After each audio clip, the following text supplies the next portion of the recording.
Como ustedes saben, estamos estudiando la cultura en el hombre, porque los fenómenos de la cultura difieren de los fenómenos de la naturaleza. En otros cursos hemos estudiado la naturaleza del hombre para explicar qué es el hombre. Pero como explicando la naturaleza del hombre, nosotros no comprendemos todo el hombre, ahora estamos explicando la cultura del hombre. Hemos reflexionado que la cultura del hombre está montada sobre la naturaleza del hombre. Y que prácticamente la mayor parte de las divisiones o capítulos de la naturaleza del hombre corresponden a alguna división o capítulo de la cultura del hombre. Y así la biología influye sobre la economía, lo económico que el hombre tiene que desarrollar en su cultura. Y ahora estamos estudiando la primera de 3 funciones superiores de la naturaleza del hombre, que son, con los nombres antiguos, inteligencia, voluntad y sentimiento. Con los nombres que estoy usando, cognición, conducta racional y afectividad.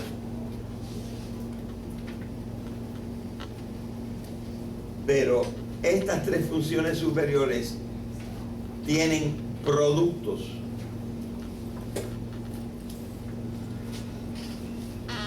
Productos de la cultura. El hombre hace con ella productos.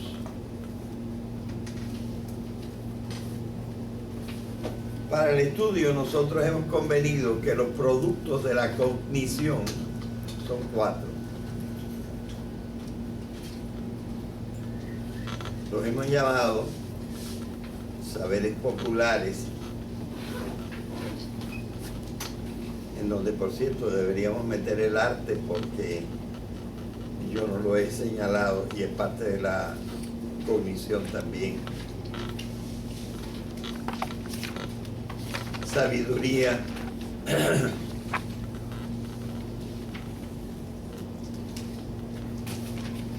y luego esos 2 mismos más refinados.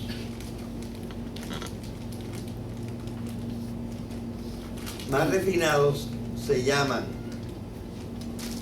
ciencia y filosofía. Bueno, creo que olvidé decir el segundo producto ordinario y general, que se llama sabiduría, que todos los pueblos tienen. Todas las culturas tienen sabiduría.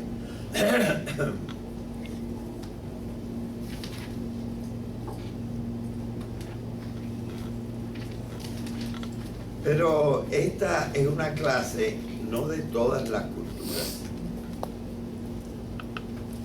sino de la cultura occidental, porque no podemos estudiar todas las culturas. Y entonces yo tengo que hacer notar que en la cultura occidental la ciencia y la filosofía se han distinguido enormemente.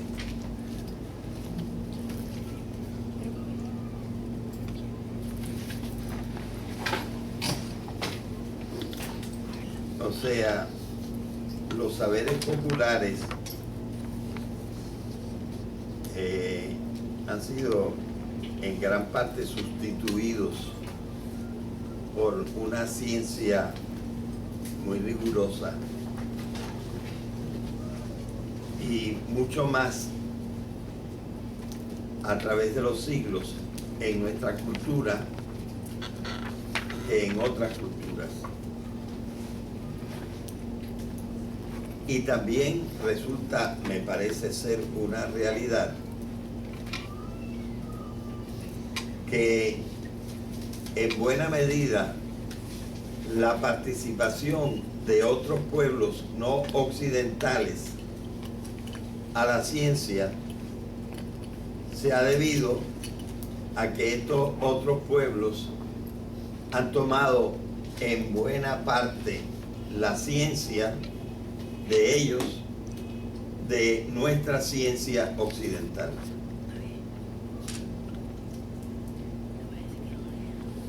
Y eso en especial porque el desarrollo de la cultura occidental por arriba del desarrollo de otras culturas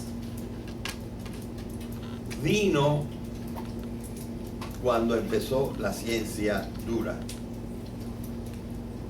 Es decir, en el siglo XVI, la cultura occidental empezó a ser la dominante en el mundo. Primero, porque detuvimos al Oriente en la batalla de Lepanto, por ejemplo, y en la batalla de Viena, en la primera de las cuales estuvo Cervantes. Allí el mundo occidental paró al mundo oriental para que no lo invadiera. Y la otra parte es que, por su parte, Occidente siguió hacia Occidente y descubrió América.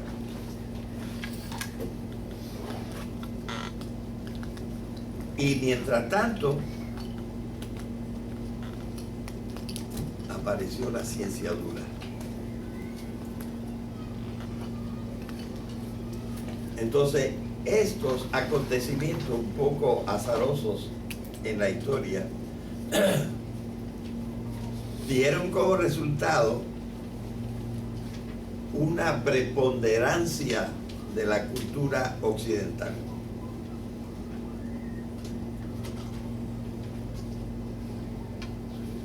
Ahora hay algunas potencias que están desafiando esto.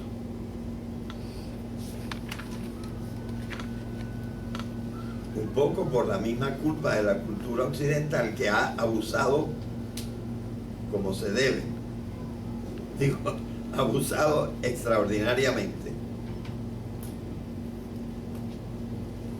Pero hay un rechazo de la cultura occidental, por ejemplo, en el Medio Oriente.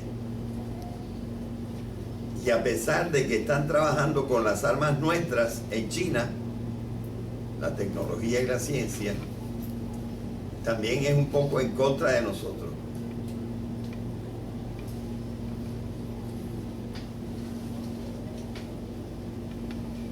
Pero en punto a lo que estamos estudiando, que es la ciencia, no hay gran diferencia. Todo el mundo acepta la ciencia.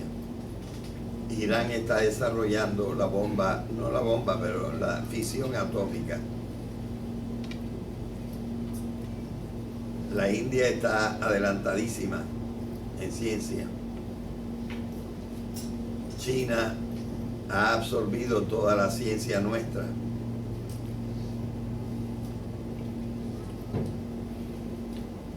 De manera que, en ciertos sentidos, la ciencia es de todo el mundo ahora.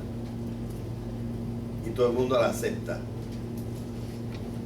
Es un producto de la cultura muy aceptado. Aunque hay algunos bolsones que no aceptan la ciencia.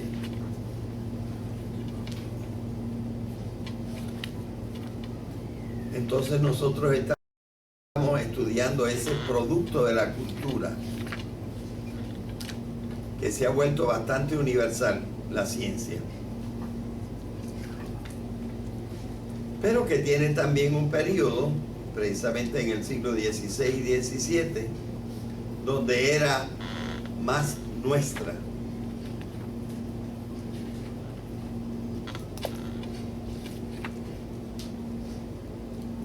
Porque quizá los árabes al principio eran nuestros rivales, pero se han quedado atrás.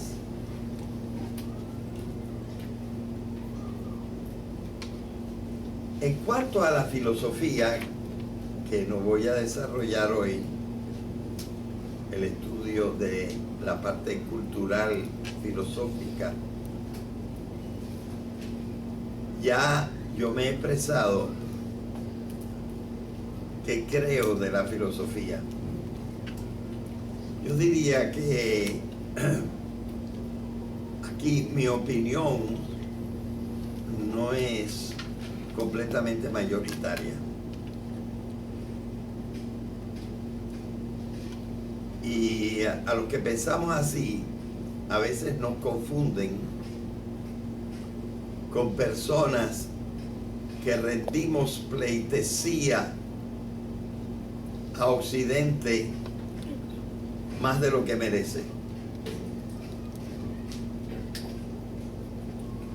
Es decir, la opinión que yo estoy dando,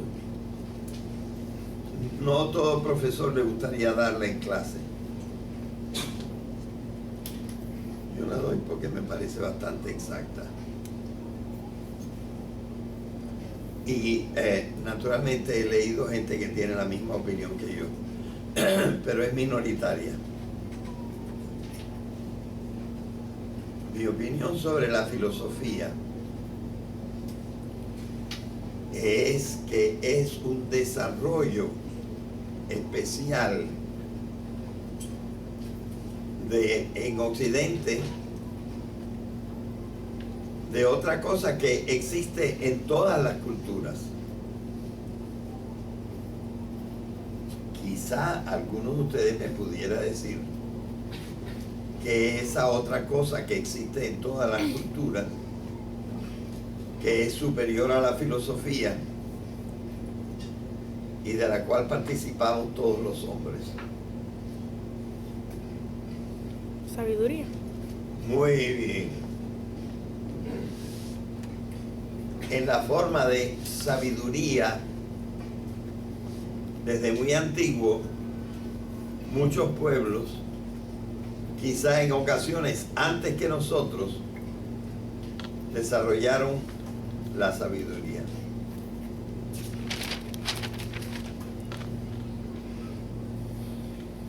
Pero la sabiduría de los pueblos no es demasiado rigurosa,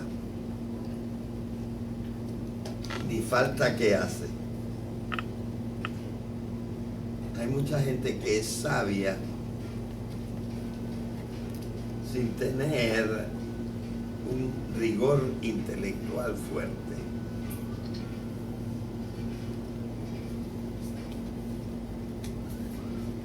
Y esto se debe a muchos factores que no estamos estudiando en este momento.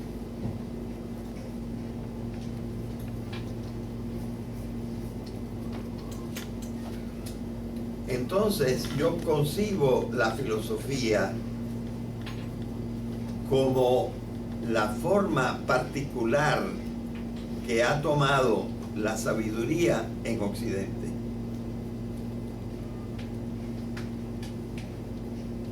Levanten la mano los que creen haber entendido esto que he dicho, que la filosofía es la forma particular en cómo se ha desarrollado mayormente la sabiduría en Occidente. Levanten la mano los que entienden esto. No tengo mucho éxito.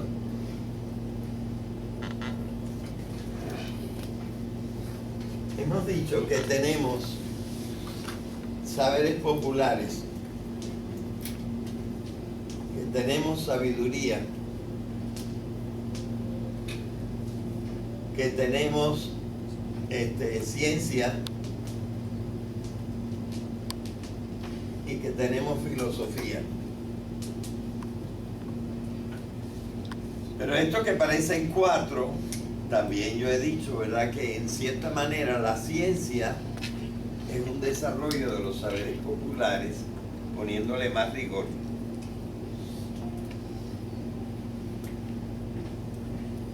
Y la filosofía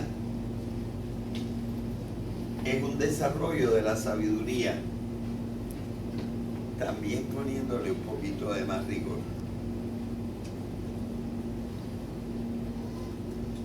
Entonces, la ciencia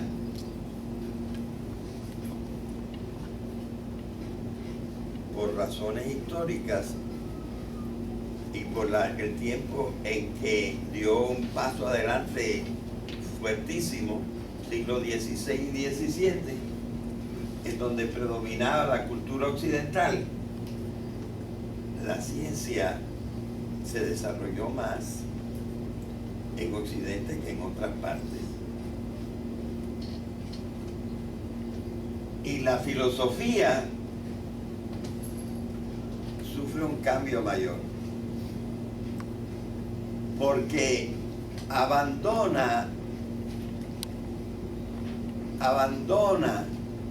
el estilo de la sabiduría.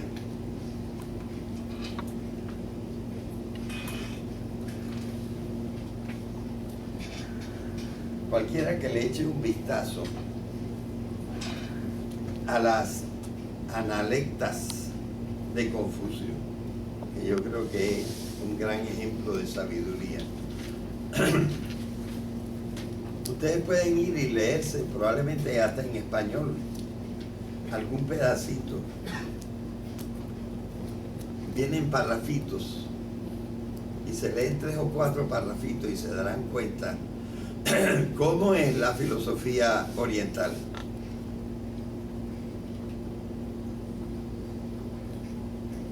¿Y qué dice de la aceptación de la autoridad? ¿Qué dice de la moralidad? ¿Qué dice de la paciencia? Son gotas de sabiduría.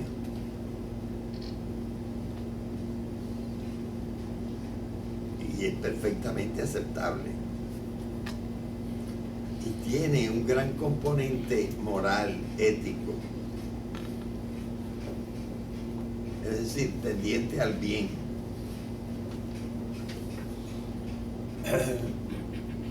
La filosofía, aunque tiene grandes avenidas hacia el bien, habla de varias otras cosas y desarrolla mucho el rigor en el pensamiento,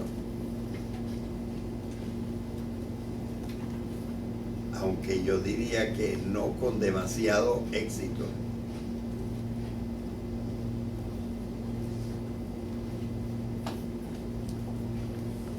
Pero la verdad es esta: la filosofía nuestra no se parece a las analectas de Confucio.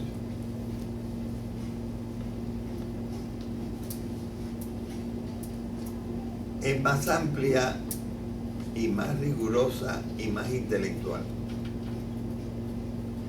Es mi opinión.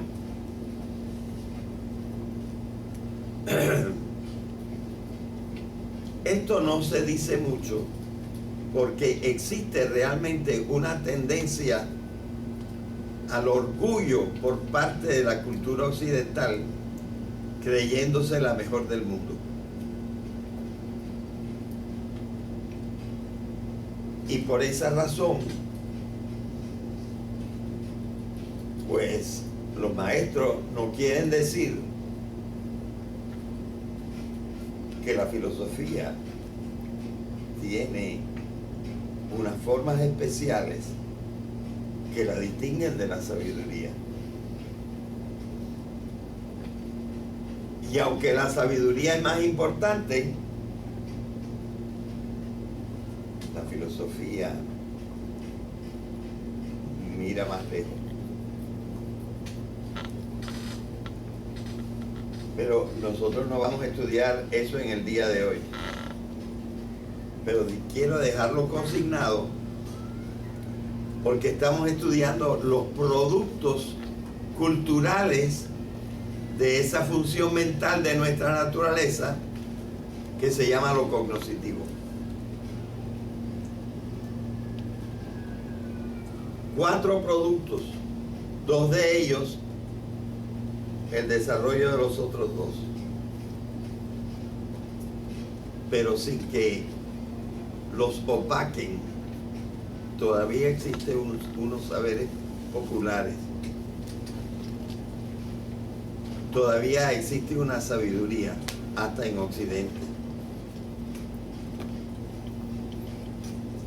pero existen la ciencia y existe la filosofía, y estos productos son más característicos, ahora no exclusivos, porque incluso por el dominio que durante el siglo XIX y el XX han tenido los pueblos de la cultura occidental sobre los otros pueblos, y los han inundado con sus productos, la ciencia y la filosofía,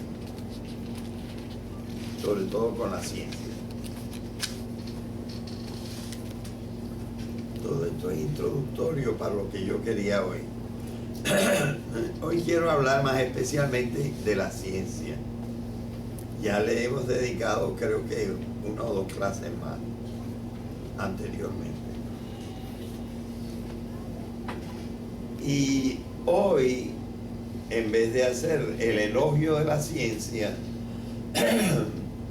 creo que es útil hacer una cierta crítica benévola de la ciencia.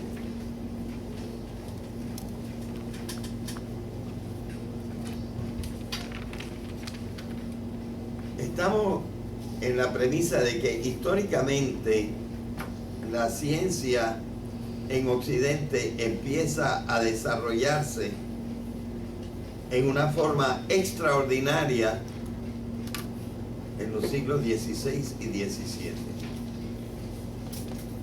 1501 a 1700.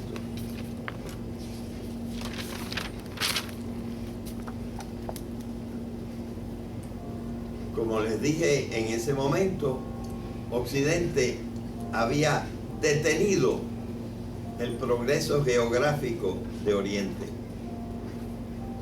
y hecho él mismo un progreso geográfico como nunca se había hecho en el mundo.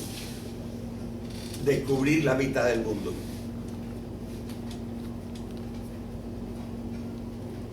Y eso le dio un impulso a Occidente tremendo. En ese mundo se desarrolló en una forma extraordinaria la ciencia.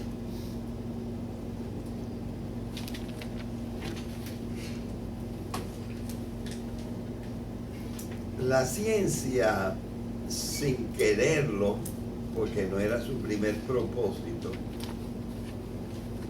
sin quererlo, la ciencia fue utilísima.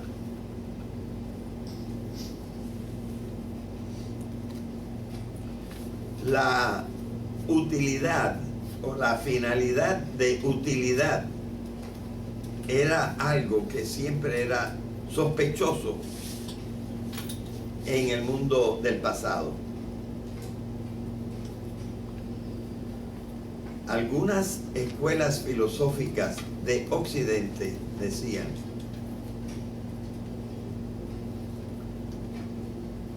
hay que buscar el bien y solamente el bien.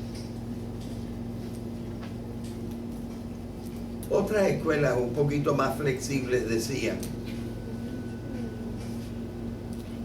hay que buscar el bien, pero se puede buscar también la utilidad, siempre que no falte el bien. La utilidad sola nunca se puede buscar. El libro que nosotros estudiamos aquí, de Moral Antigua, el de Cicerón, lo dice con todas sus letras. No busques nada que además de útil no sea bueno. Lo principal es buscar lo bueno. Se permite buscar la utilidad, pero no la utilidad sola. La utilidad se puede buscar si está acompañada del bien. Así vivía el mundo. Llega el siglo XVI y XVII. Se hacen unos avances portentosos. Claro, no comparables con lo que tenemos ahora. Que nosotros podemos mandar 200 billones en fracciones de segundo entre Nueva York y Tokio. Lo ponemos ahí, le damos un clic y ya llegó. Y podemos atravesar el Atlántico. Ahora no tanto porque dejamos de producir los supersónicos. Pero podemos atravesar el Atlántico en 2 horas. Es decir, la ciencia... leí hace 6 meses que los israelíes han inventado un aparato médico que si una persona tiene un tumor en el cerebro, ellos no le abren el cerebro, le ponen el aparato aquí y en 1 hora desapareció el tumor sin haberle abierto la cabeza. Imagínense esto para el futuro. Es decir, las cosas, es posible que nosotros en un tiempo corto, estando en la Tierra, en el futuro, en cuestión de un plazo corto como 2 horas, podemos estar a 10.000 años luz de distancia. Esto no se considera totalmente imposible, no lo sabemos hacer ahora, pero no lo descartamos. Es decir, las cosas que ha hecho la ciencia son de tal naturaleza que nosotros nos hemos quedado maravillados. Entonces se ha empezado a cambiar sobre la importancia de la utilidad y de que algunas cosas útiles podríamos lograrlas, por lo menos temporalmente, suprimiendo la cuestión del bien.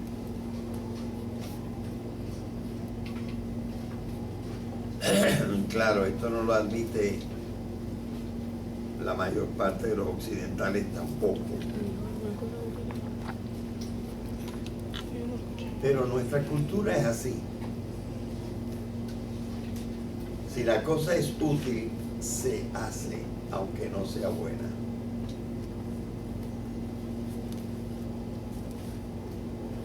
O sea que la ciencia ha tenido unos efectos también negativos sobre nuestra cultura.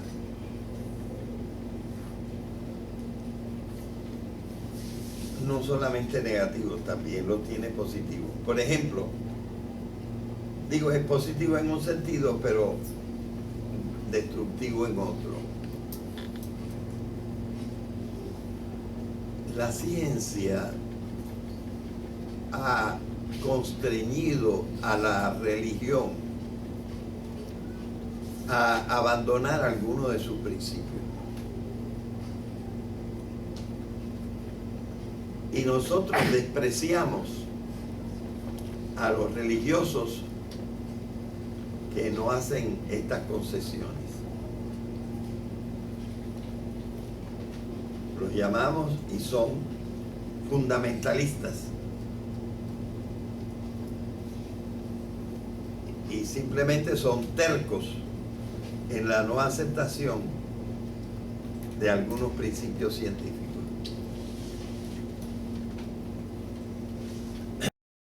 Y entre otras cosas, en otro sentido, ha hecho cambiar incluso hasta las grandes religiones.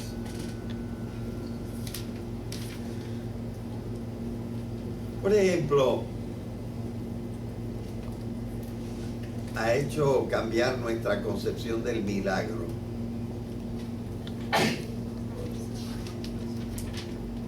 El milagro, como lo dice su nombre, Sí, me comí la que se fue.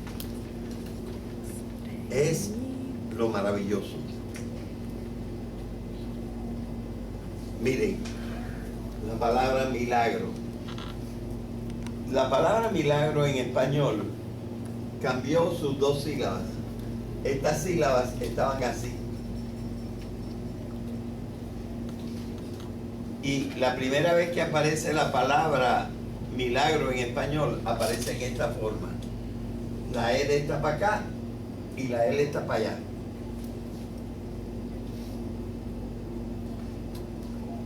Y ambas palabras vienen del latín miraculo. Ulo quiere decir pequeño. Y mira quiere decir, como decimos nosotros en español, añadiendo ad. Admirare. Admirar. Ver la maravilla de la realidad. Como dice Alberto Cortés,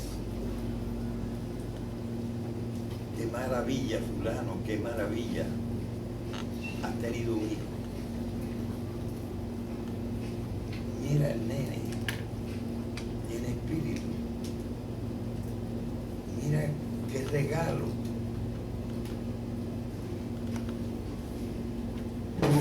Qué milagro más grande quieres tú que ese. Algo que nos maravilla, nos enternece, nos restaura, nos inspira. Y hasta una cosa menor como el arco iris. Esos son milagros. Pero la religión ha tendido a considerar el milagro como una ruptura de las leyes de la naturaleza. El hombre estaba inundado de cáncer, le pusieron una medallita o una estampita de San Fulano y a los 2 días ya no tenía nada. Se rompió las leyes de la naturaleza con respecto al control del crecimiento incontrolado de las células, que es lo que es el cáncer. Terminó el crecimiento incontrolado, se fueron las células malas y aquí no ha pasado nada. ¿Por qué? Porque la divinidad, Dios, quiere favorecer a una persona y suprime por un rato una ley de la naturaleza. Aunque la iglesia nunca lo ha dicho en esa forma, así es como lo practicaba. Y para declarar santo a una persona, hacía falta que el santo o el candidato a santo hiciera 2 de estos, como intercesión delante de Dios.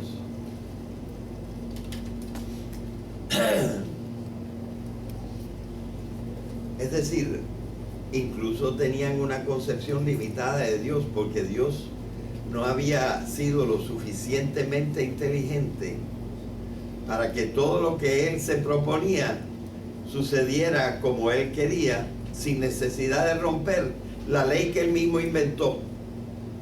La hubiera podido inventar más compleja Y entonces no necesitaba romper las leyes suyas.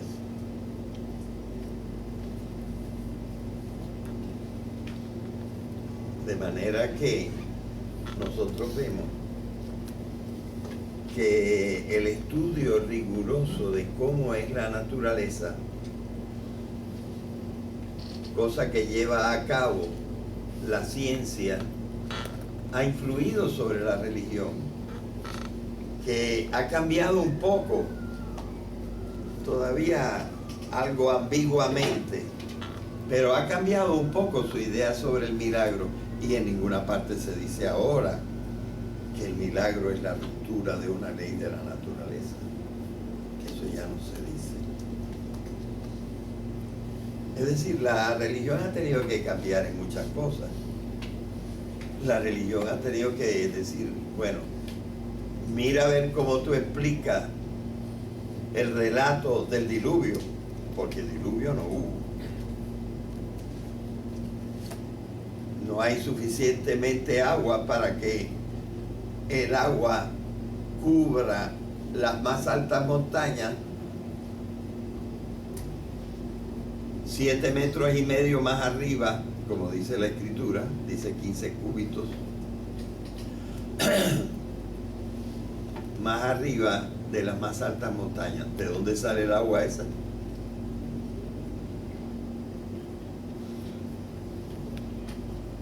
Y parar el sol, como paró el sol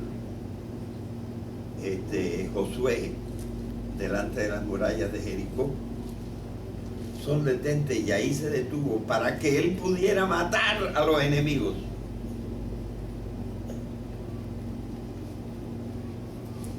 Ya nosotros no podemos creer en esas cosas. Parar el sol.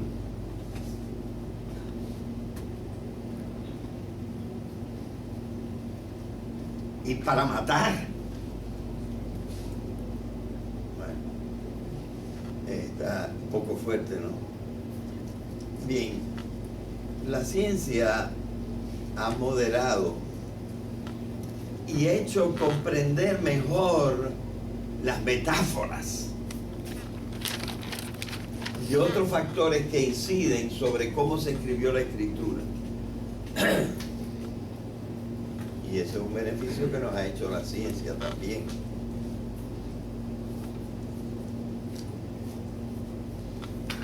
Pero en un libro que yo leí recientemente, hace como 2 años, ya les dije el nombre del libro.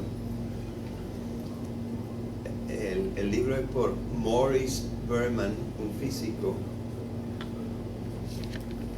y el libro se llama The Reenchantment of the World. El reencantamiento del mundo. El mundo antes del siglo XVI era mucho más encantador. Nos encantaba el mundo. Había una magia especial. Era como el mundo de los niños, como un Disney World, como un mundo con hadas. Con la ciencia, el mundo se desencantó, le quitaron el hechizo, el encanto, y estaba la realidad cruda.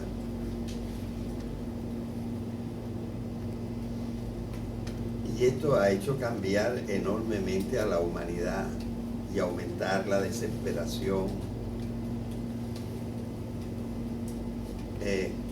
y una serie de otras cosas. Y la vida se ha convertido en mucho más insoportable de lo que era.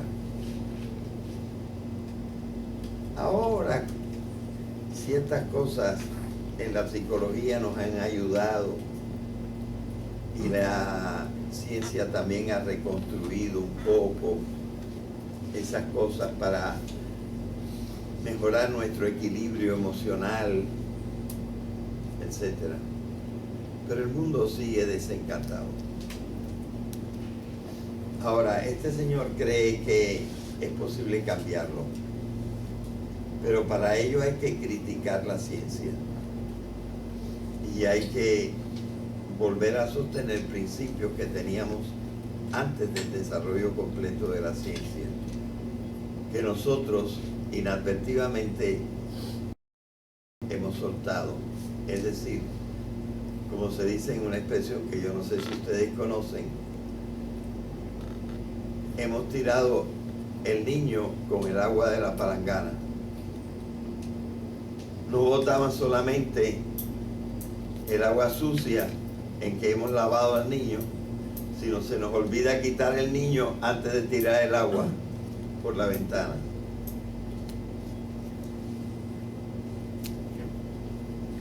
Bueno, esto lo tenemos que recuperar. Y es lo que se propone este libro, la posibilidad de recuperar un mundo en que, rectificando algunas cosas de la ciencia, volvamos a los principios más sanos que teníamos en otro tiempo, sin necesidad de retrasarnos, admitiendo todo lo bueno de la ciencia. Bueno,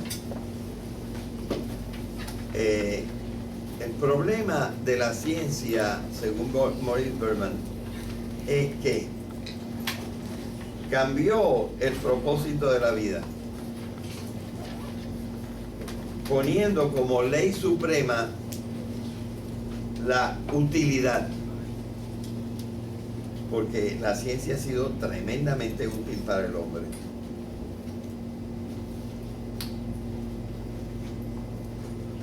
Necesito unos minutitos para terminar esto. El otro problema es el siguiente, que la ciencia se ha empecinado en sostener unos principios que no puede probar,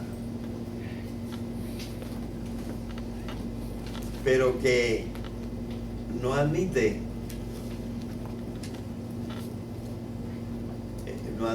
eso y los considera leyes absolutamente necesarias para entender el mundo. La principal que quiero mencionar, porque es una que he estado estudiando, es la siguiente. Curiosamente, la ciencia afirma esto: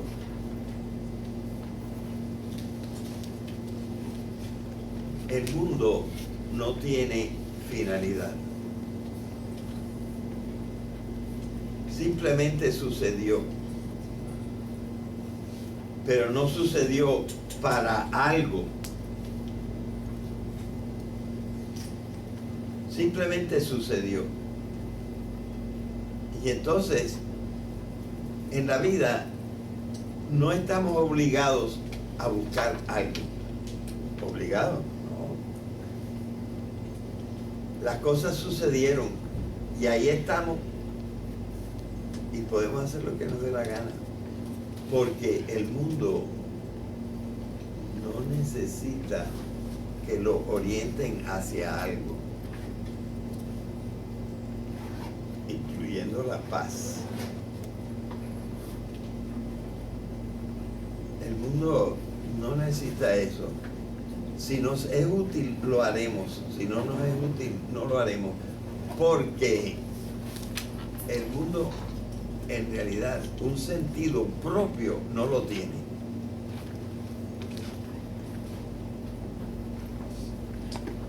El 95% de los científicos, diría yo, no admite que la realidad tenga una finalidad.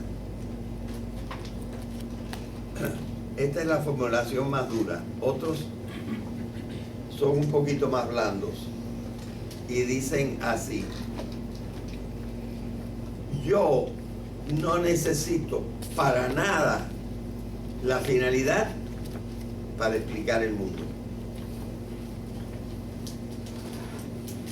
Es más, Si yo uso la finalidad para explicar el mundo, me equivoco. Esta es la mentalidad científica. Y hay poquitos científicos que nieguen esto. Claro, todo el mundo admite que el ser humano tiene propósitos, pero no lo que viene antes del ser humano.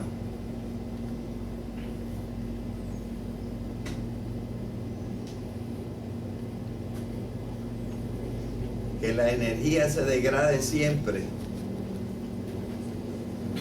que el mundo se expanda, simplemente sucede, pero no tiene una razón de ser.